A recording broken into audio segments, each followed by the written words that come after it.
ka një aks midis Teheranit, pra kryeqytetit Iranit dhe Moskës, pra Moska është ofruar Putinit për të bërë një ndërmjetësi paqëtuese midis Izraelit dhe Iranit, por mos harrojmë që Rusia i ka borxhe Iranit sepse 78% të dronëve ja ka marrë, do thonë se thosh që ka blerë apo ja ka marrë apo i ka marrë nga Irani, apo.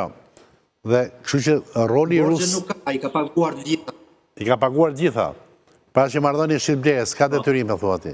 Pra kur je në luftë dhe kur ke nevojë për një pushkë, ai që ta shet pushkën me çmimin e tregut, nuk ka bërë një nder thua ti. Jo. To dronët share. Jo, ta ka bërë me nder, jep në konto. Me çka ka paguar, me para apo me nafta apo me gaz, se këto janë të pasur vetë. Me patligjane, se janë shumë të mira ato që vinë nga Irani për shembull. Me patligjane.